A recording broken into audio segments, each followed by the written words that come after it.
Okay, so this is an introduction to the menstrual cycle, simplified.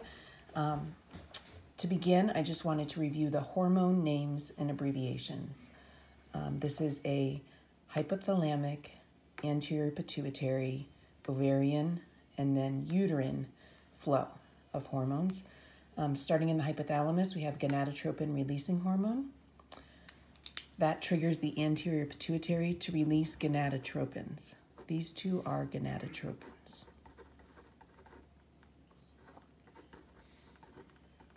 And they're called gonadotropins because they act on target cells that are in the gonads. They cause the gonads as well to release their own hormones. And in the female, the gonads are the ovaries. So the two hormones produced by the ovaries are estrogen. I'll be using this abbreviation for estrogen, and progesterone. And those two hormones produced by the cells of the ovaries target the uterine lining, or the endometrium. So, again, this is just an overview. You may want to copy it. You may just want to keep a mental note that the abbreviations for the hormones are on this page, as well as their flow from one organ to another. Okay, this is a page that I'm going to post. You don't have it, but it's going to allow me to teach you about the events of the menstrual cycle, and it's similar to the diagram that you got in the POGIL, if you looked at that. The menstrual cycle, first of all, is divided into two main phases, the follicular phase and the luteal phase. And each of these phases have different focal points. During the follicular phase, as its name would suggest, the focus is on the follicle as it matures inside an ovary. During the luteal phase, as its name suggests, the focus is on the corpus luteum. The corpus luteum is what's left over of the follicle after the big event, like the main event of the menstrual cycle, which is ovulation. So during the follicular phase, in ovaries, we have these primary follicles that mature once every 28 days into an egg. And these primary follicles mature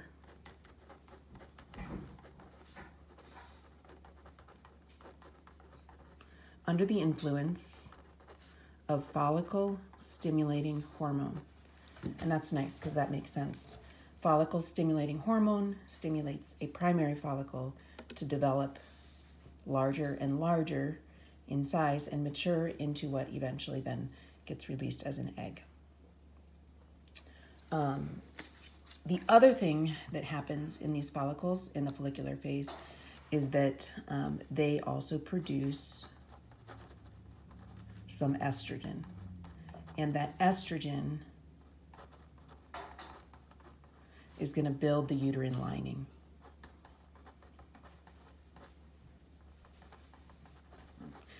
Now, a minute ago, I referred to the uterine lining as an endometrium. Endo just means within.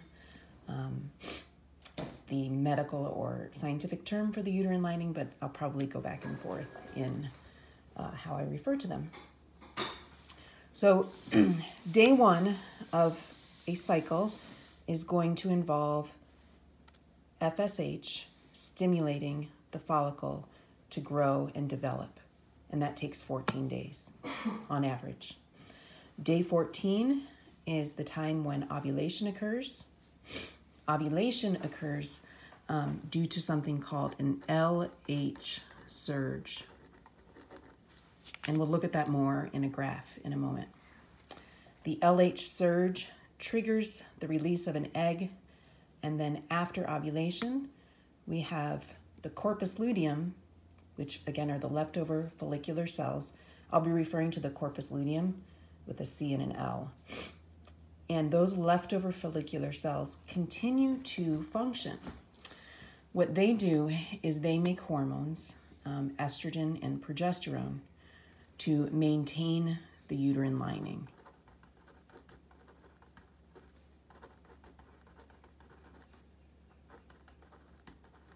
So we could say the corpus luteum maintains the uterine lining. And if there are no sperm cells available to fertilize the egg, that corpus luteum is going to die. You can't see this, right? So I'm going to move it over a little bit. Dies if no fertilization.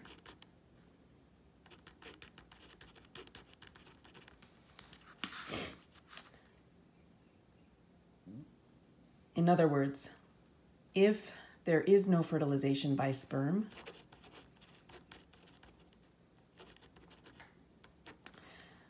the corpus luteum, which maintains the lining, is going to stop maintaining the lining.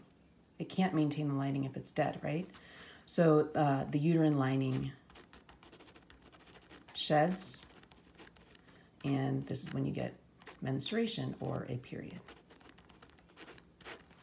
Okay, so that's a summary. Hopefully that is more clear than reading through the POGIL. I appreciate your patience with me in getting this video out to you. I'm going to stop this and start another video on a separate page in just a moment.